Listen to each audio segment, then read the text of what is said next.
चलिए, all clear, तो हम चालू करते हैं फिर आज की क्लास। तो जैसा आपको दिख रहा है, आज क्लास नंबर 22 है, सीक्वेंस एंड सीरीज, मतलब कि अनुक्रम और श्रेणी। ये हम पिछली 2-3 क्लासेस से लगभग पढ़ते आ रहे हैं, जिसमें पहले हमने समानांतर श्रेणी मतलब कि अर्थमेटिक प्रोग्रेशन, इस पे आधारित बहुत सारे प्रश्नों को हल किया था। और आज की हम इस क्लास में ज्योमेट्रिक प्रोग्रेशन मतलब कि गुणोत्तर श्रेणी करेंगे।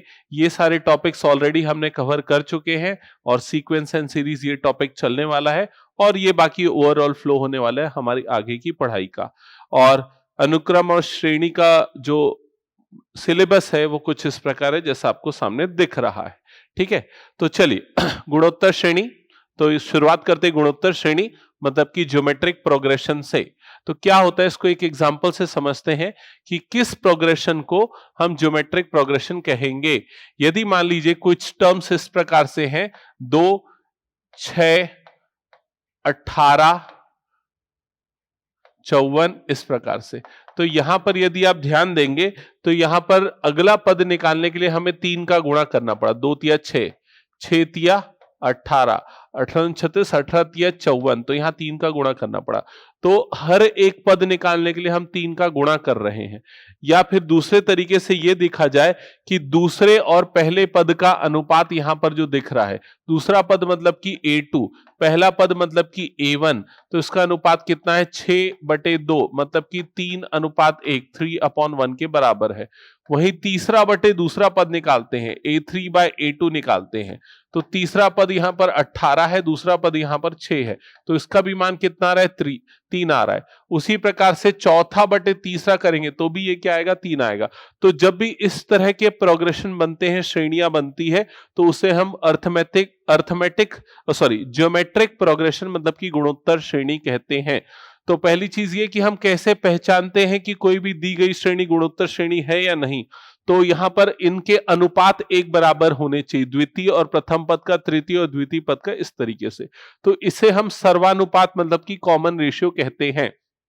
ठीक है, अब देखते हैं कि टर्म्स को कैसे रिप्रेजेंट करते हैं। तो जनरली जो श्रेणी की टर्म्स है, प्रोग्रेशन की टर्म्स है, A1, A2, A3, A4 इस प्रकार से प्रदर्शित किया जाता है, जहां ये जो नीचे लिखा हुआ नंबर उसकी पोजीशन को बताता है। जैसे ये चौथा टर्म है, ये तीसरा टर्म है, ये सेकंड टर्म है, इस तरीके से। A का मतलब यहां पर फर्स्ट टर्म, तो A को हम फर्स्ट टर्म या प्रथम पद से भी प्रदर्शित करते हैं। R का मतलब यहां पर कॉमन रेशियो या सर्वानुपात होता है, जो कैसे निकलता है, A2/A1 से मिल जाता है। L का मतलब यहां पर लास्ट टर्म मतलब कि अंतिम पद होता है, और N का मतलब यहां पदों की संख्या मतलब कि नंबर ऑफ टर्म्स हो जाएगा, नंबर ऑफ टर्म्स हो जाएगा। और Sn का मान sum of first N terms, sum of first N terms, first N terms. तो ये सारे नोटेशंस है जो हम फ्रीक्वेंटली यूज करने वाले हैं, जिसको आपको क्लियर होना चाहिए, जो आपको इसका मतलब क्या है। ठीक है, अब आते हैं गुणोत्तर श्रेणी में व्यापक पद किस प्रकार से निकाला जाता है। तो देखिए, जिस प्रकार से पहले पद को A से प्रदर्शित किया जाता है, दूसरा पद निकालने के लिए R से गुणा कर दो तो दूसरा पद AR हो जाएगा, तीसरा पद निकालने के लिए एक और R से गुणा कर दो तो AR², चौथे पद के लिए AR की घात 3, इस प्रकार से बनता जाता है। तो ये हमारा फर्स्ट टर्म हो गया A1, सेकंड टर्म हो गया A2, थर्ड टर्म हो गया A3, फोर्थ टर्म हो गया A4। समझ गए। उसी प्रकार से यदि आपको इसका nवां पद चाहिए, nth टर्म चाहिए, व्यापक पद चाहिए, तो इसका फॉर्मूला, इसका सूत्र क्या होगा, A R की घात में n-1 के बराबर होगा। ये इस GP का, ज्योमेट्रिक प्रोग्रेशन का, गुणोत्तर श्रेणी का nवें पद का मान होगा। क्या ये क्लियर हो गया? चलिए आगे बढ़ते हैं। गुड इवनिंग सभी को। चलिए आगे बढ़ते हैं। अब देखते हैं जीपी में और क्या क्या चीजें देखने लायक है, कौन कौन से फॉर्मूले आपको ध्यान में रखने हैं। तो गुणोत्तर श्रेणी के n पदों का योग मतलब कि sum of n terms of GP. ठीक है, तो देखिए एस एन से प्रदर्शित करते पहले n पदों के योग को। इसका फॉर्मूला होता है a r की घात n-1 अपॉन r-1 के बराबर। ठीक है, या फिर इसे हम इस प्रकार से भी प्रदर्शित करते हैं, a 1 - r to the power n, 1 - r to the power n upon 1 minus R, ऐसे भी प्रदर्शित किया जाता है। लेकिन ये वाले सूत्र तब लगेंगे जब r का मान 1 के बराबर नहीं है। उस स्थिति में यदि r का मान 1 के बराबर होगा तो सारे एक जैसे पद हो जाएंगे, तो उसका योग करने के लिए कुछ नहीं करना पड़ेगा, n गुणा पहला पद हो जाएगा सीधे सीधे। ठीक है, अब यदि मान लो ऐसी स्थिति आती है कि गुणोत्तर श्रेणी के इनफाइनाइट टर्म्स का सम निकालना है, sum of infinite terms of GP, तो उसे s इंफिनिटी से प्रदर्शित करते हैं और उसका फॉर्मूला होता है 1 अपॉन a माइनस आर। ये तभी लगेगा जब r का मान 1 से छोटा होगा, या मॉड r का मान जो है वो 1 से क्या होगा, छोटा होगा। उसी स्थिति में ये फॉर्मूला लगाया जा सकता है। क्लियर हो गया ये चीज? ठीक है, अब आते हैं गुणोत्तर माध्य मतलब कि ज्योमेट्रिक मीन में। इसे जनरली जीएम से प्रदर्शित किया जाता है। यदि आपको किसी भी दो संख्याओं का गुणोत्तर माध्य निकालना है तो उसको गुणा करके उसका वर्गमूल निकाल लो, तो ये होता है गुणोत्तर माध्य का फॉर्मूला। ठीक है, यदि मान लेते कोई भी तीन पद जीपी में है, जैसे मान लीजिए ए, बी और सी, ये कोई तीन पद है जो कि जीपी मतलब कि गुणोत्तर श्रेणी में है, तो यहां पर दूसरे और पहले पद का अनुपात बराबर होगा तीसरे और दूसरे पद के अनुपात के। या फिर यदि इसका तिर्यक गुणनफल कर दे तो ये इन दोनों का गुणा इक्वल टू इन दोनों का गुणा, मतलब कि बी स्क्वायर का मान किसके बराबर हो जाएगा, एसी के बराबर हो जाएगा। या फिर आप ये भी कह सकते हैं कि बी जो होगा वो वर्गमूल एसी के बराबर होगा। या फिर आप ये कह सकते हैं जो बी होगा वो ए और सी का क्या होगा, ज्योमेट्रिक मीन होगा, गुणोत्तर माध्य होगा। तो ये है ज्योमेट्रिक मीन, गुणोत्तर माध्य के बारे में कुछ चीजें। तो यहां तक की जो चीजें मैं बताया, क्या वो क्लियर हो गई? तो फिर हम आगे सीधे प्रश्नों पे अब आएंगे। ठीक है, चलिए, सबको क्लियर है? बिल्कुल बढ़िया, ओके।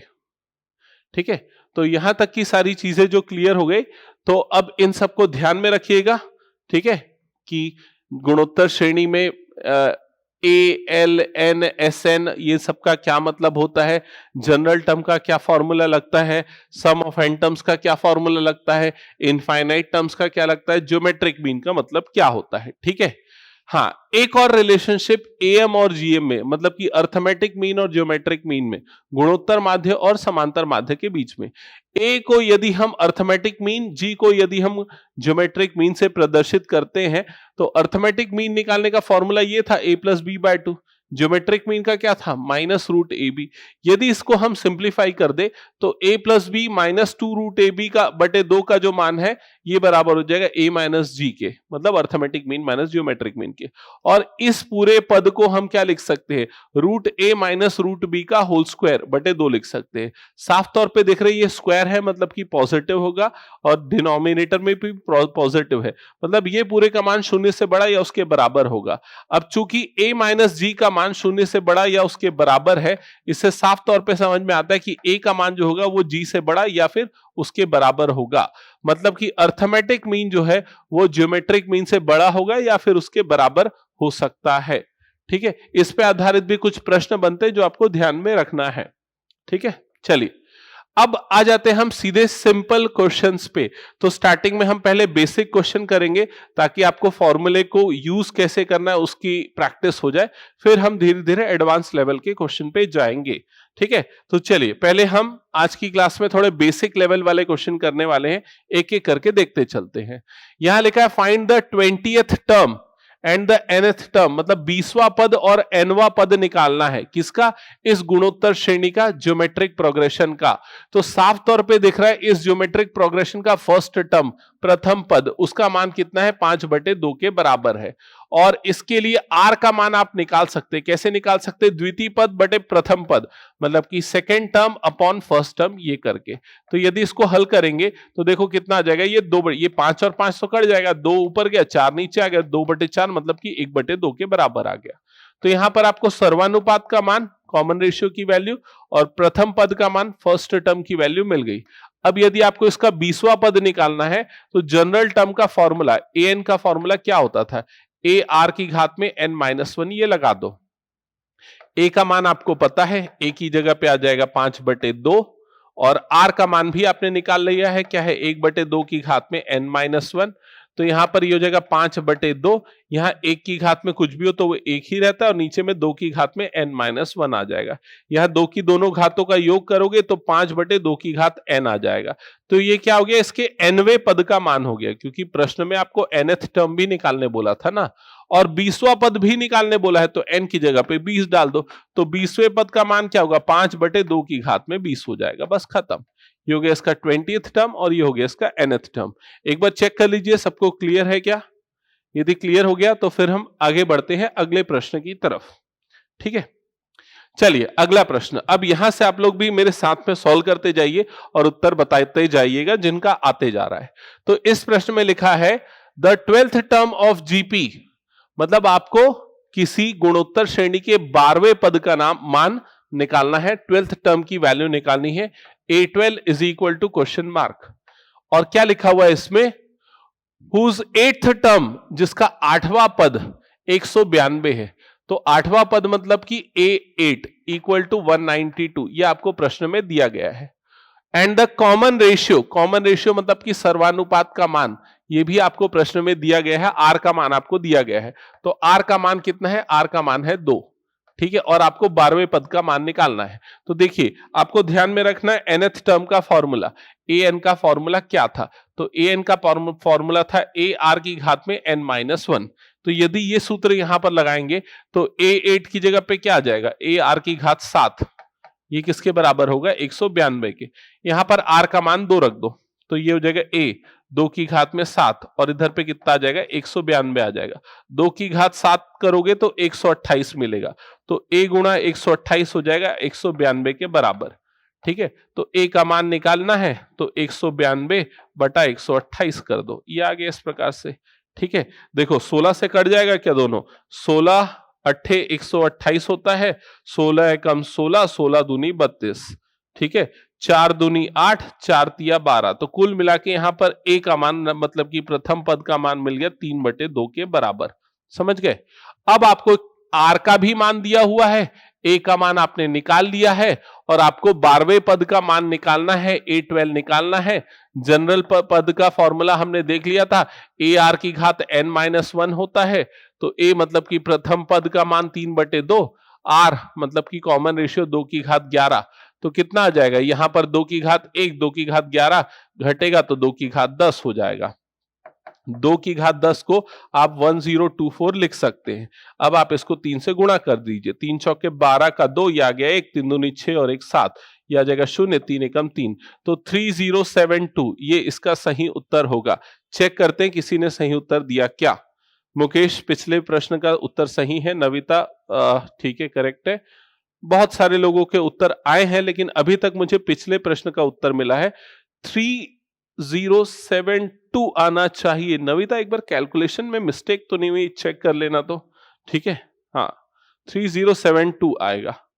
ठीक है, इसका सही उत्तर। चलिए हो गया। चलिए गीतांजलि, लीना, आप लोगों के सही उत्तर आ चुके हैं। मुकेश करेक्ट है। आगे बढ़ते हैं अगले प्रश्न की तरफ। चलिए हो गया, अगले प्रश्न पे आते हैं। तो यहां पर देखिए क्या लिखा हुआ है, ये मल्टीपल चॉइस क्वेश्चन के फॉर्म में हम इसे लेते हैं। इसमें हम ऑप्शन देख लेते हैं। ऑप्शन ए है p²s, ऑप्शन बी है ps², ऑप्शन सी है ps, ऑप्शन डी है p²s²। तो इस प्रकार से रखिए, पढ़िए इस प्रश्न को कि और बताइए इसमें सही उत्तर क्या होगा। यहां लिखा है 5वें, 8वें और 11वें पद जो हैं किसी गुणोत्तर श्रेणी के, उनका मान p, q और s के बराबर है। मतलब कि जो 5वां पद होगा A5 जो होगा उसका मान p के बराबर है। जो 8वां पद होगा मतलब कि A8 होगा उसका मान q के बराबर है, और जो 11वां पद होगा मतलब कि A11 उसका मान s के बराबर है। तो इसमें बोल रहा है कि q² का मान क्या होगा इनमें से, ये 4 आपको ऑप्शन दिए गए हैं। तो देखिए 5वां पद मतलब क्या हो गया, a r की घात 4 इक्वल टू p। ठीक है, और वैसे ही 7वां पद मतलब a r की घात 7 इक्वल टू q, और 11वां पद मतलब a r की घात 10 इक्वल टू s। ऐसा हो गया। अब देखो यहां पर आपको क्यू स्क्वायर का मान बताना है कि इनमें से किसके बराबर होगा। यदि आप क्यू स्क्वायर निकालते हैं तो उसका मान कितना हो जाएगा, उसका मान हो जाएगा ए आर की घात 7 पूरे की घात 2, मतलब कि a की पावर 2 इंटू आर की पावर 14, ऐसा ही हो जाएगा। ठीक है, अब देखिए यदि आप पहले ऑप्शन को लेते हैं, ठीक है, पी स्क्वायर एस, तो मतलब इसका वर्ग निकालना पड़ेगा। इसका वर्ग करोगे तो a की घात 2 और r की घात 8 होगा, गुणा ये करोगे तो a की घात 3 आ जाएगा, तो ये तो सही नहीं होगा। तो एक काम करो, देखो सीधे सीधे मैं p और s को पहले गुणा करके देख लेता हूं क्या इसके बराबर आ रहा है कि नहीं। तो यदि मैं p और s को गुणा करता हूं तो p का मान देखो क्या है, a r की घात 4 और s का मान क्या है, a r की घात 10। तो a गुणा a क्या हो जाएगा, a स्क्वायर हो जाएगा और r की घात में 14 हो जाएगा, तो ये आ जाएगा ps का मान। तो देखिए ps का जो मान हमें मिला है वो मान किसके बराबर आया है, क्यू स्क्वायर के बराबर आया है। तो यही पूछ रहा है क्यू स्क्वायर का मान इसमें से किसके बराबर होगा, तो इसका सही उत्तर होगा ऑप्शन सी, पीएस के बराबर होगा। लीना, दुर्गा, रूपा और गीतांजलि और मुकेश, कन्हैया, नवसाई, इतने लोगों ने सही उत्तर दे दिया। नविता, आपका भी करेक्ट उत्तर है। ठीक है, चलिए आगे बढ़ते हैं अगले प्रश्न की तरफ। तो अगला प्रश्न क्या लिखा हुआ है देखते चलिए। यहां लिखा है the fourth term of GP, गुणोत्तर श्रेणी के चौथे पद का मान is square of second term. तो चौथा पद जो है वो दूसरे पद के वर्ग के बराबर है। तो A4 चौथा पद इक्वल टू A2 मतलब कि द्वितीय पद के वर्ग के बराबर है। And the first term is -3 और उसके प्रथम पद का मान -3 है। डिटरमाइन द सेवेंथ टर्म, तो उसके सातवें पद का मान ज्ञात करना है। A7 equal to question mark. तो चलिए देखते हैं किस प्रकार से हल करेंगे। तो सबसे पहले चौथा पद, तो व्यापक पद का फॉर्मूला लगा दो, AR की घात 3 इक्वल टू A2 मतलब कि द्वितीय पद मतलब कि AR पूरे की घात 2 के बराबर हो जाएगा। ये AR की घात 3 equal to A square R square के बराबर हो जाएगा। तो कुल मिला के यहां से एक ए और यहां से एक ए कटेगा, यहां से आर स्क्वायर कटेगा, यहां से ये कट जाएगा, तो यहां पर आर बचेगा और यहां पर ए बचेगा। मतलब कि आर का मान ए के बराबर हो गया, तो आर का मान भी कितना हो जाएगा, -3। चूंकि ए का मान -3 दिया था इसलिए आर का भी मान कितना हो जाएगा, -3 हो जाएगा। अब आपको A7 निकालना है, मतलब कि सातवां पद निकालना है। तो A7 क्या होता है, ए आर की घात में 6 के बराबर होता है। ए का मान हो गया -3 और ये हो गया -3 की घात 6 के बराबर। तो कुल मिला के ये तो धनात्मक हो जाएगा, बाहर में माइनस है तो माइनस बचेगा, तो उसका सही उत्तर होगा -3⁷। ठीक है, सातवें पद का मान कुछ इस प्रकार से आएगा। एक बार चेक कर लेना क्या ये सबको क्लियर हो गया। पिछले का मुकेश्वरी, आंचल, किरण और भी कई लोगों का सही उत्तर आया था, थोड़ा लेट से आया था। ठीक है, या मुझ तक लेट से पहुंचा हो सकता है। ठीक है, और ये वाला प्रश्न चेक कर लीजिए, क्वेश्चन नंबर 4। क्या ये सबको क्लियर है? आगे बढ़े अगले प्रश्न की तरफ। चलिए बता दीजिए एक बार चैट में क्लियर, तो फिर अगले प्रश्न की तरफ आगे बढ़ते हैं। क्वेश्चन नंबर, नेक्स्ट क्वेश्चन, इसका भी डायरेक्ट आंसर आप बता सकते हो। क्वेश्चन नंबर 6, मैं यहां पर ऑप्शंस लिख लेता हूं। Option A 0, option B 1, option C -1, option D +-1। ठीक है, for what value of x, x के किस मान के लिए ये तीन पद -2/7 x और -7/2 ये जीपी में होंगे। ठीक है, तो -2/7 x और -7/2 x के किन मानों के लिए ये तीन पद जीपी में होंगे, ये आपको बताना है। ठीक है, चलिए इसका सही उत्तर बताइए क्या होगा। ठीक है, ठीक है, पिछले वाले का लगभग सबने सही उत्तर बताया है। ओके, चलिए अब इसका सही उत्तर बताइए। सुमन, 6th का आंसर आप जो लिख रहे हो वो शायद गलत है। रूपा, आप भी गलत बता रहे हो। लीना, करेक्ट है आंसर। नवासाई, करेक्ट है आंसर। तो देखिए आप इसका सही उत्तर दो तरीके से निकाल सकते हैं, या तो x का मान यहां पर रख के देखो, या दूसरा तरीका मैंने जैसे बताया ना, यदि तीन पद जीपी में है तो जैसे मान लो ए बी सी और ये तीन पद जीपी में है, तो ये जो दूसरे वाले का स्क्वायर है ये पहले और दूसरे के गुणनफल के बराबर होता है, ए गुणा सी के बराबर होगा, है ना। तो यहां पर वही होगा, x का जो मान, x का घात 2 जो है वो किसके बराबर होगा, -2/7 गुणा -7/2 के बराबर होगा। तो यदि आगे इसे हल करते हैं तो ये 7 और 7 कट जाएगा, 2 और 2 कट जाएगा, माइनस माइनस प्लस 1 हो जाएगा, तो एक्स स्क्वायर का मान 1 आ जाएगा। तो x का मान यहां पर क्या मिल जाएगा, +-1 के बराबर। यहां पॉजिटिव और नेगेटिव दोनों मानों को हम ले सकते हैं, तो इसलिए इसका सही उत्तर होगा ऑप्शन डी। कई लोगों ने सिर्फ बी लिख दिया था या सिर्फ सी लिख दिया था, तो इसलिए आप दोनों ही या सारे तरह के ऑप्शन को चेक करो। आंचल करेक्ट आंसर है, नवीन करेक्ट है, मुकेश्वरी करेक्ट है, और बहुत सारे लोगों ने सही उत्तर दिया है। प्रीति, आपने कुछ क्वेश्चन पूछा है, एक बार मैं क्लास के आखिरी में उस क्वेश्चन पे आऊंगा, है ना। 112233 क्या लिखा है आपने, ये सिमेट्रिक, रिफ्लेक्सिव सिमेट्रिक ट्रांजिटिव होगा, उसके डोमेन और उसके कोड डोमेन के ऊपर डिपेंड करेगा ना, वो कौन सा है, ठीक है, उसके ऊपर डिपेंड करेगा वो। ठीक है, चलिए आगे बढ़ते हैं। क्वेश्चन नंबर 11 जो आपको सामने दिख रहा है, हाँ क्वेश्चन नंबर 11, चलिए देखिए क्या लिखा हुआ है। यहां पर आपको ये दिया है समेशन k का मान जो है वो 1 से लेके 11 तक है, और यहां पर अंदर में लिखा है 2 + 3 k के k है। आपको इसका मान निकालना है, क्या होगा। तो देखिए सबसे पहले k का मान 1 डालेंगे तो क्या हो जाएगा, 2 + 3 1, फिर प्लस लगेगा, k का मान 2 डालेंगे तो 2 + 3 k का मान 3 डालेंगे, 2 + 3 ऐसा बढ़ते जाएगा, कहां तक बढ़ते जाएगा, 2 + 3 तक।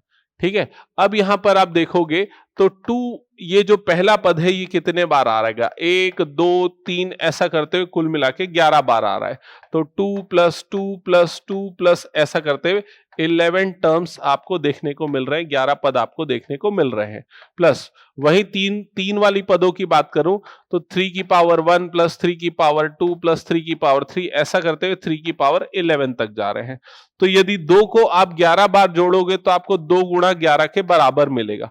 वहीं अगर आप इन सब का योग निकालना चाहते हो तो ये जीपी मतलब कि ज्योमेट्रिक प्रोग्रेशन गुणोत्तर श्रेणी में है, और गुणोत्तर श्रेणी के n पदों के योग के लिए कौन सा सूत्र लगता है, कौन सा फॉर्मूला लगता है, तो फॉर्मूला लगता है Sn = a r⁻n -1 / r-1 वाला। तो ये फॉर्मूला यहां पर लगा दो, तो a का मान हो जाएगा 3, r मतलब कि 3 की घात n का मान मतलब कितने पद है, 11 ऋण 1 बटे r-1 मतलब कि 3-1 के बराबर हो जाएगा। तो यहां पर 11 दूनी 22 आ जाएगा, प्लस 3/2 आ जाएगा, 3 की पावर 11 -1 आ जाएगा। फिर आप इसे चाहे तो और हल कर सकते हैं, जो भी आएगा वो आपका फाइनल उत्तर होगा। एक बार चेक कर लीजिएगा क्या ये प्रश्न सही है। हाँ स्वाति बोलिए, क्या डाउट है आपको, मुझे आपका चैट मिल रहा है स्वाति भोई, और किसी को कोई डाउट है तो पूछ लीजिए।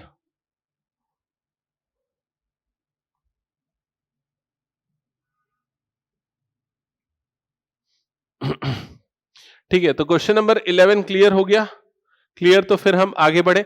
यहां पर मैंने 2 लिख दिया ना, ये 22 लिखना चाहिए था मुझे, 11 दूनी 22, ये 22 है। ठीक है, 22 + 3/2 3 × 11 - 1। ठीक है, करेक्ट, चेक कर लीजिए एक बार। आगे बढ़े अगले प्रश्न की तरफ। अगला प्रश्न क्या लिखा हुआ है देखिए ध्यान से।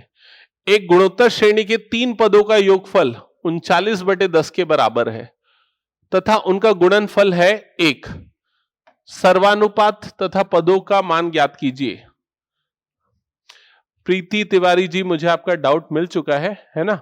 मैं थोड़ी देर बाद क्लास के एंड में उस पर डिस्कस करता हूं, क्योंकि हमारा टॉपिक थोड़ा अलग चल रहा है। आप रिलेशन एंड फंक्शन का डाउट पूछ रहे हैं, मैं बिल्कुल बताऊंगा उसको, बस थोड़ा देर इंतजार कीजिएगा, ठीक है।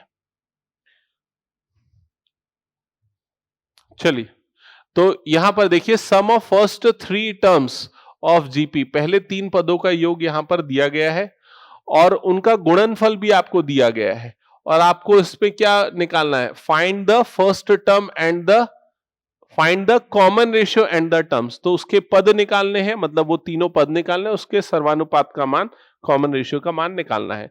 तो मान लेते हैं A1 A2 और A3, ये 3 पद है, ठीक है। तो इन तीनों पदों का योग मतलब कि A1 + A2 प्लस A3 जो कि जीपी में है, ज्योमेट्रिक प्रोग्रेशन में, इनका योग आपको दिया हुआ है 39/10 के बराबर है। और इनका गुणनफल मतलब कि A1 गुणा A2 गुणा A3 इसका भी मान आपको दिया गया है, ये 1 के बराबर है। तो आपको बोल रहा है कि इसका पहले तो कॉमन रेशियो R का मान ज्ञात कीजिए और बाद में इन तीनों पदों को A1 A2 A3 इन सबके मान को निकालिए। तो देखिए जब भी इस तरह के प्रश्न आए ना, जब आपको कुछ पदों का गुणनफल दिया हो, जैसे कि यहां पर आपको दिख रहा है 3 पदों का या 5 पदों का, तो आपको किस तरीके से हल करना है। आप बीच वाले पद को A मान लो, उसके पहले वाले पद को A बटे R ले लो और उसके बाद वाले पद को A गुणा R के बराबर मान लो। तो let the first 3 terms of GP are A upon R, A और AR इस तरीके से ले लो। अब ऐसा क्यों लेने पे, ऐसा क्यों लिया और ये लेने से क्या फायदा होगा? तो देखो जब इनको गुणनफल निकालोगे तो इन तीनों का गुणनफल मतलब कि A बटे R गुणा A गुणा AR, इन तीनों के गुणनफल का मान 1 के बराबर होगा। और यहां से ये R और ये R तो कट गया, A गुणा A की घात 3 इसका मान 1 के बराबर हो जाएगा। तो कुल मिला के आपको A का मान 1 मिल जाएगा, जिससे आपको मध्य पद, मिडिल टर्म बड़ी ही आसानी से मिल गया। अब फर्स्ट और थर्ड टर्म निकालना बच गया, तो वो निकालने के लिए हम इस वाले पार्ट का यूज करेंगे जो हमें प्रश्न में दिया गया है। तो यहां पर इन तीनों का योग आपको कितना दिया गया है, वो है 39/10 के बराबर। तो प्रथम पद मतलब कि A बटे R प्लस द्वितीय पद मतलब कि A, तृतीय पद मतलब कि AR, इनका योग कितना दिया है, 39/10 के बराबर है। अब यहां पर A का मान तो 1 मिल चुका है, तो A का मान यहां पर 1 डाल दीजिए, तो यहां पर आ जाएगा 1 upon R plus 1 plus R equal to 39/10 के बराबर हो जाएगा। अब यदि यहां पर आपको मल्टीपल चॉइस में क्वेश्चन दिए रहते, ऑप्शन दिए रहते, R के मान दिए रहते, तो R के मानों को सीधे तौर पे यहां पर रख के भी आप इस चीज को चेक कर सकते थे, लेकिन फिलहाल हम इसको कैसे हल करेंगे वो चीजें समझ लेना। तो यहां पर ये आ जाएगा R, ये हो जाएगा 1 प्लस R स्क्वायर, इसका मान 39/10 के बराबर हो जाएगा। अब ये 10 को उठा के इधर पे भेज दो और R को उठा के इधर पे, तो 10 जब इससे गुणा होगा तो 10R square plus 10R plus 1 हो जाएगा और इधर पे 39R हो जाएगा। 39R को इधर पे डालेंगे तो 10R स्क्वायर और इधर पे 10R में से 39R को घटा दोगे तो -29R प्लस 1 के बराबर, प्लस 1 नहीं प्लस 10 होगा ना, 10 आ जाएगा ना, 1 गुणा 10 मतलब 10, इसके बराबर हो जाएगा। अब यहां पर इसको, इसका गुणनखंड निकालो, फैक्टराइज कर लो, तो 10 दहम 100 हो जाता है, मतलब कि ऐसा तोड़ेंगे कि मिडिल टर्म जो है उसको गुणा करने पे 100 के बराबर आना चाहिए। ठीक है, तो चलिए देखते हैं किस प्रकार से इसको आगे हल करेंगे। यहां पर इसको हम लिख सकते हैं 10R square minus 25R minus 4R plus 10 equal to 0, इस प्रकार से। यहां से कॉमन निकल जाएगा 5R, ये बच जाएगा 2R माइनस 5, यहां से -2 कॉमन निकलेगा, 2R माइनस 5 इक्वल टू 0। कुल मिला के इसको जब 0 करोगे तो R का मान 5/2 आएगा, यदि इसको करोगे दूसरे वाले फैक्टर को तो R का मान 2/5 आएगा। तो R के यहां पर दो मान मिलेंगे, या तो 5/2 या 2/5, है ना। अब देखो यदि मैं 5/2 से स्टार्ट करता हूं तो पहला पद क्या था, A अपॉन R, मतलब कि पहला अगर मैं 5/2 से लेता हूं तो A का मान तो 1 है दोनों ही स्थितियों में, तो 5/R का रेसिप्रोकल करेंगे तो क्या आ जाएगा 2/5। दूसरा पद तो A था तो A का मान तो 1 हो जाएगा। तीसरा पद क्या था, तीसरा पद A गुणा R था, R का मान 5/2 ले रहा हूं तो ये आ जाएगा। तो जो तीन पद है वो इस प्रकार से होंगे, 2/5, यहां पर देखो लिखा हुआ है वैसे तो 2/5, 1 और 5/2। यदि मैं उल्टा लेता हूं, R का मान ये लेता हूं तो इसके पदों के मान भी बदल जाएंगे, 5/2 गुणा 1 और 2/5 के बराबर हो जाएंगे। तो ये हो जाएंगे उसके पहले तीन पदों के मान। एक बार चेक कर लीजिए क्या ये सबको क्लियर है, क्या ये समझ में आ गया? एक बार चैट में लिख के बताइए तो प्लीज। हाँ, आंचल आपका उत्तर सही है, आंचल दुबे ने सबसे पहले उत्तर दिया इसका। चलिए आगे बढ़ते हैं अगले प्रश्न की तरफ। अगला प्रश्न कुछ इस प्रकार है, how many terms of GP 3 square 3 cube are needed to give a sum of 120, मतलब कि कितने पदों की आवश्यकता होगी इस गुणोत्तर श्रेणी में कि उनका योग 120 के बराबर आ जाए। तो मान लेते हैं n पदों की आवश्यकता होगी कि उसके n पदों का योग Sn का मान 120 के बराबर आ जाए। अब Sn को किस प्रकार से हल करेंगे, तो a r की घात n ऋण 1 बटे r माइनस 1, इसका मान कितना आ जाएगा 120 के बराबर। अब देखिए यहां पर साफ तौर पे दिख रहे a का मान जो है वो 3 है और r का मान भी यहां पर कितना आएगा 3 आएगा, 3 स्क्वायर बटे 3 करोगे तो 3 आ जाएगा। तो a और r दोनों की जगह पे 3 डाल दो, तो यहां पर 3 की power n minus 1 upon 3 minus 1 is equal to कितना हो जाएगा 120। तो यहां पर आ जाएगा 3 बटे 2 और यहां पर आ जाएगा 3 की घात n माइनस 1 इक्वल टू कितना आ जाएगा 120। अब देखो ये 3 से कट जाएगा, 3 एकम 3, 3 चौके 12 मतलब 40 हो जाएगा और ये 2 को इधर ले जाके गुणा कर दो, तो 2 गुणा 40 करोगे तो मतलब कितना हो जाएगा 80। तो 3 की घात n minus 1 is equal to कितना आ जाएगा 80। तो 3 की घात n का मान 81 के बराबर। अब 81 को आप क्या लिख सकते हो, 81 को लिख सकते हो 3 की घात में आता है ना, 3 तिया 9 तिया 27 तिया 81, 3 की घात 4 के बराबर। तो साफ तौर पे आपको n का मान कितना मिल गया, 4 मिल गया, खत्म। यही करना था आपको। क्या ये क्लियर हो गया? प्रिय सही उत्तर है बिल्कुल। नविता पिछले प्रश्न का सही उत्तर है। कन्हैया क्लियर है। लीना ओके, सभी का उत्तर आ चुका है। चलिए आगे बढ़ते हैं अगले प्रश्न की तरफ। तो अगला प्रश्न कुछ इस प्रकार है, यहां लिखा है the sum of first 3 terms of GP is 16। किसी ज्योमेट्रिक प्रोग्रेशन मतलब कि गुणोत्तर श्रेणी के पहले 3 पदों का योग 16 है and sum of next 3 terms is 128 और उसके अगले 3 पदों का योग 128 है। तो आप इसको इस प्रकार से समझिए, पहले 3 पद मतलब कि a1 plus a2 plus a3, पहले 3 पदों का योग 16 और अगले 3 पदों का योग a4 plus a5 plus a6, इसका मान आपको 128 दिया हुआ है। अब आपको क्या बोल रहा है, डिटरमाइन द फर्स्ट टर्म, पहले पद का मान ज्ञात कीजिए। तो a निकालना है और क्या निकालना है, कॉमन रेशियो सर्वानुपात का मान भी निकालना है, r equal to question mark, और क्या निकालना है, sum of n terms of GP मतलब कि Sn, पहले n पदों का योग भी निकालना है।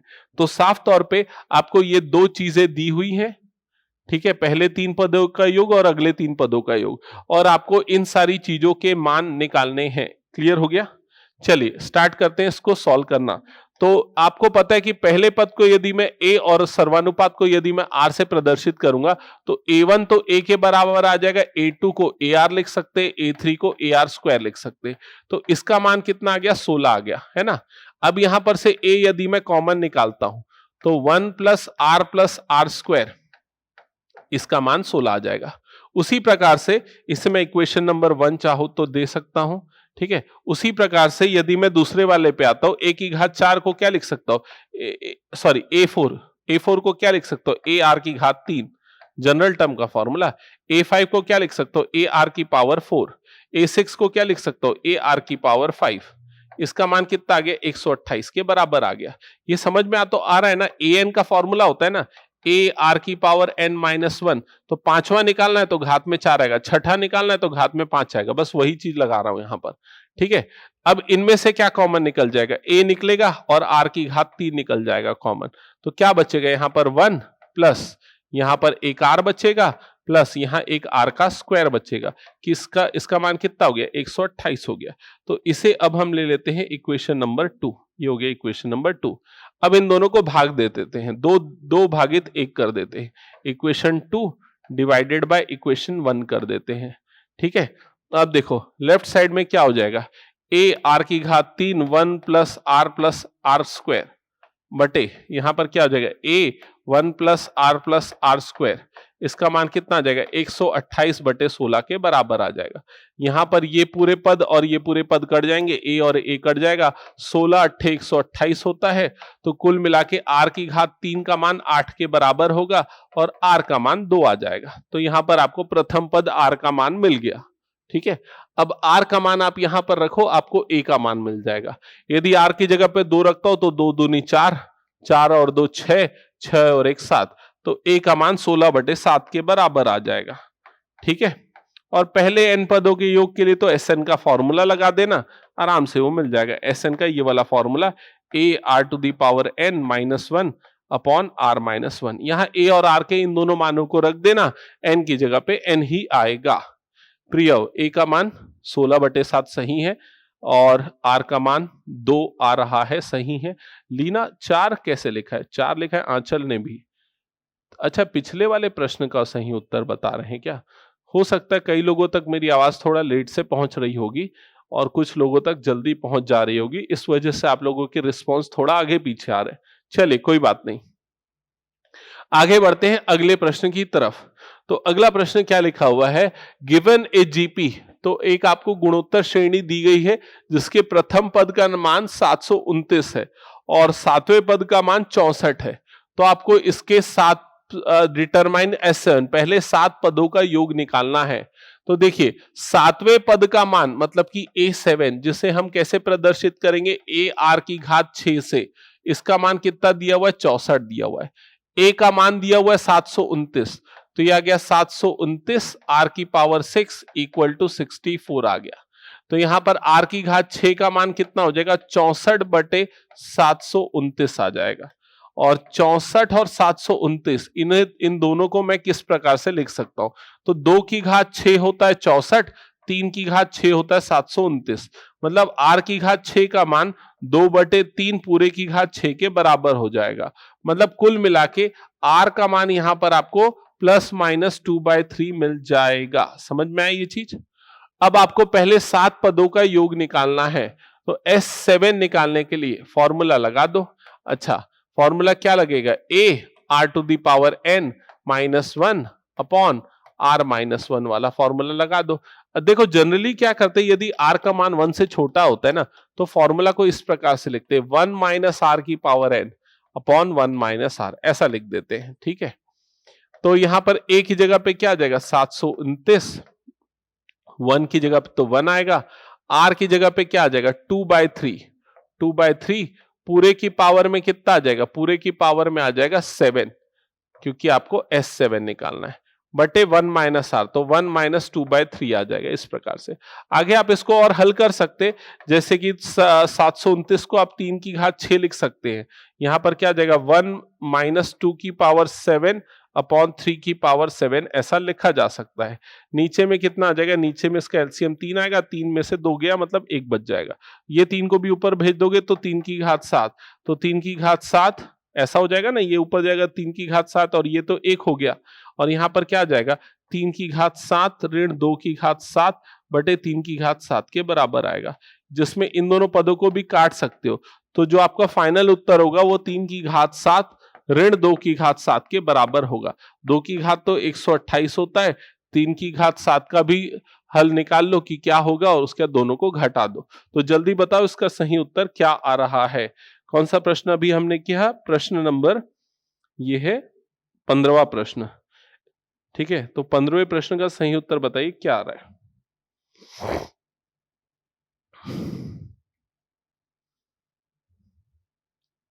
हाँ नविता, आपका उत्तर सही है। r का मान 2/3 आया, लेकिन प्लस और माइनस 2 आएगा, उसी प्रकार से 2 उत्तर मिलेंगे। गीतांजलि 2/3 करेक्ट है। मुकेश, आप जो आंसर कर रहे हैं ये शायद पिछले प्रश्न का उत्तर है क्या?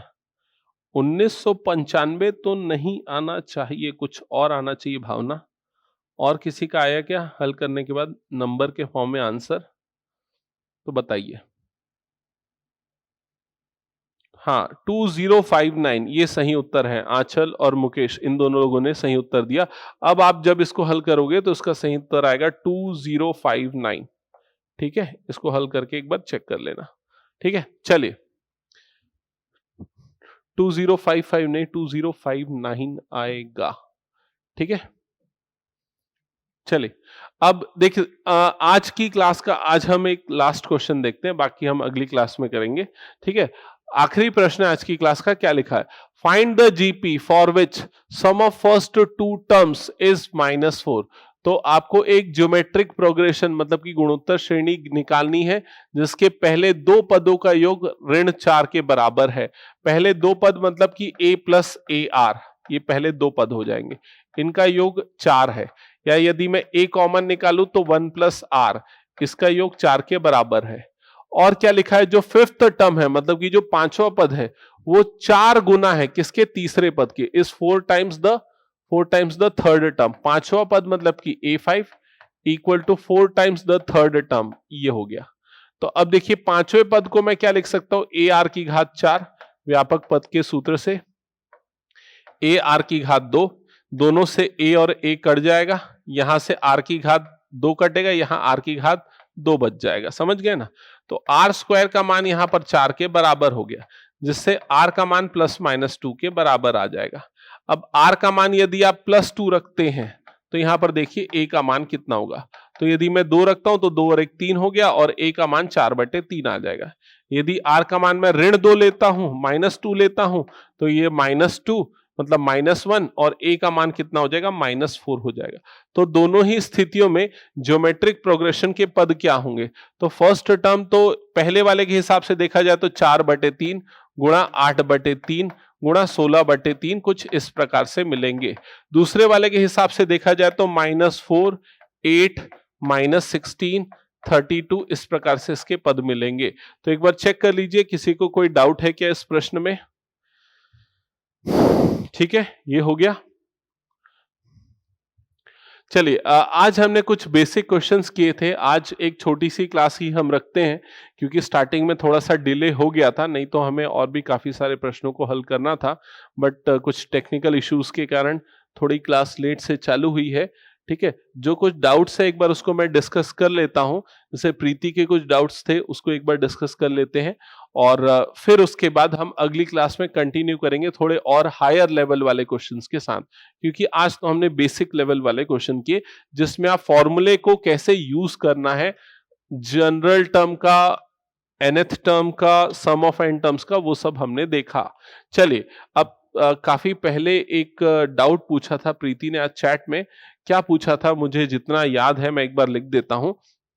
एक संबंध लिखा हुआ था इस प्रकार से, रिलेशन एंड फंक्शन, इस टॉपिक का डाउट क्वेश्चन था और इस संबंध के अवयव इस प्रकार थे, इस संबंध के अवयव इस प्रकार थे। ठीक है, और ये संबंध जो परिभाषित था जिस समुच्चय पे, ऑन सेट ए पे जिस पे परिभाषित था, उस एट सेट ए के मान इस प्रकार थे 1 2 3 ये थे। और आपने पूछा कि इसे हम रिफ्लेक्सिव, सिमेट्रिक, ट्रांजिटिव क्या कहेंगे, क्या ये रिफ्लेक्सिव होगा, क्या ये सिमेट्रिक होगा, क्या ये ट्रांजिटिव होगा। तो मैं आपको समझा दूं रिफ्लेक्सिव की कंडीशन क्या होती है।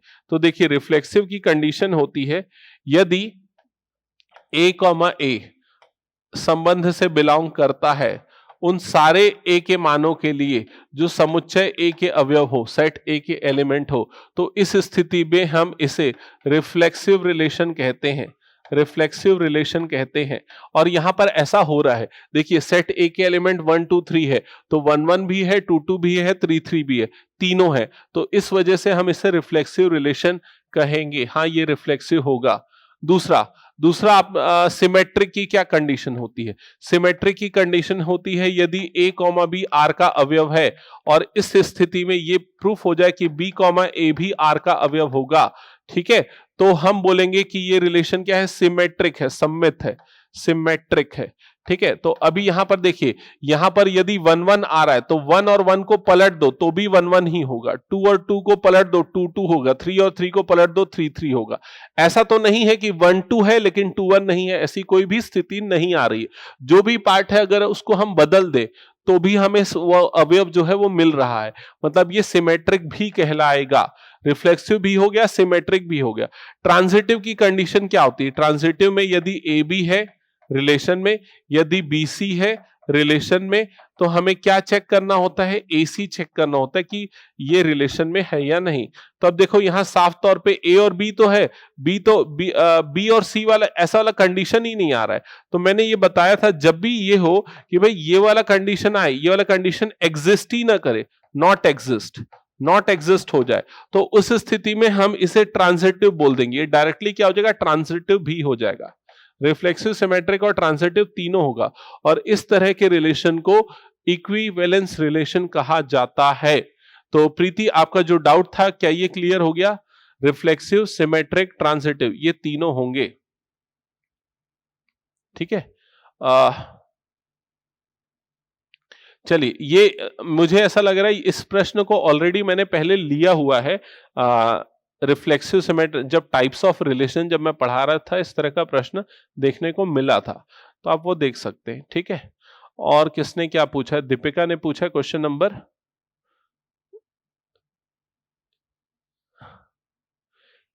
अच्छा इसका पीडीएफ में गलत लिखा है आंसर, एक बार मैं चेक करके देखता हूं पीडीएफ में क्या दिया हुआ है।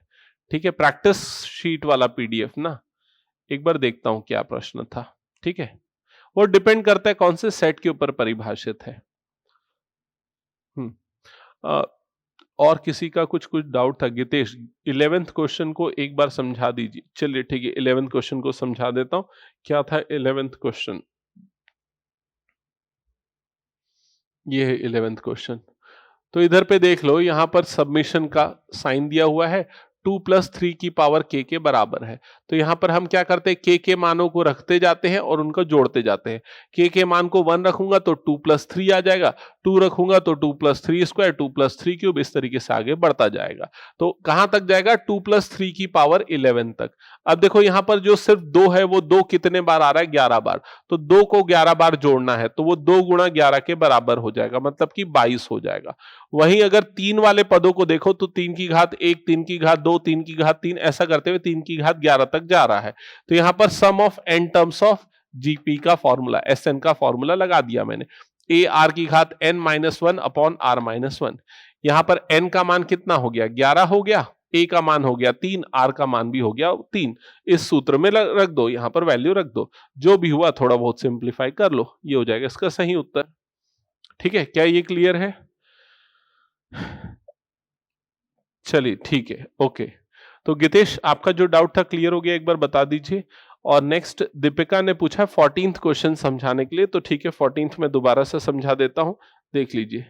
14वां प्रश्न क्या लिखा हुआ है देख लो यहां पर। 14 क्वेश्चन में दिया है पहले 3 पदों का योग 16 है, अगले 3 पदों का योग 128 है। इसका पहला पद, इसका सर्वानुपात मतलब कि कॉमन रेशियो, और इसके पहले n पदों का सम निकालना है, योग निकालना है। तो देखिए पहले 3 पद का योग, तो पहले पद को a से, दूसरे पद को ar, तीसरा पद ar² हो जाएगा, इसका मान 16 हो गया। इनमें से देखो a को मैं कॉमन निकाल सकता हूं तो 1 + r² बचेगा, इसका मान 16 हो गया। अगले 3 पद a4, a5, a6, तो a4 को हम ar की घात 3, a5 को ar की घात 4, a6 को ar की घात 5 लिख सकते हैं। इसका मान 128 दिया है। इनमें से देखो ar की घात 3 कॉमन निकल जाएगा, यहां 1 बचेगा। यहां से भी ar की घात 3 निकालोगे तो एक r बच जाएगा, यहां से ar की घात 3 निकालोगे तो r² बच जाएगा। इसका मान 128 के बराबर दिया हुआ है। अब देखो या तो आप इसमें दो चीजें कर सकते हो, या तो इस पूरे की जगह पे 16 रख सकते हो, मतलब इसको और इसको हटा के इसकी जगह पे सीधे सीधे 16 लिख दो, तो 16 × r की घात 3, इसका मान 128 के बराबर हो गया, और आप उसको हल करके r की घात 3 निकाल सकते हो। या तो दूसरा मैंने जो तरीका लगाया, क्या किया मैंने, 2 को 1 से भाग दे दिया, मतलब इसको यदि इससे भाग दे देंगे तो देखो यहां पर क्या हो जाएगा, यहां a और a कट जाएगा, ये पूरा कट जाएगा, r की घात 3 बचेगा, और 128/16, तो 16 से भाग दोगे तो 8 बच जाएगा, समझ गए। फिर उसके बाद r की घात 3 को 8 के बराबर किया तो r का मान 2 आ गया। अब r का जो मान आया उसको यहां पर डाल दो, r के मान को डालोगे तो आपको a का मान मिल जाएगा। क्लियर है?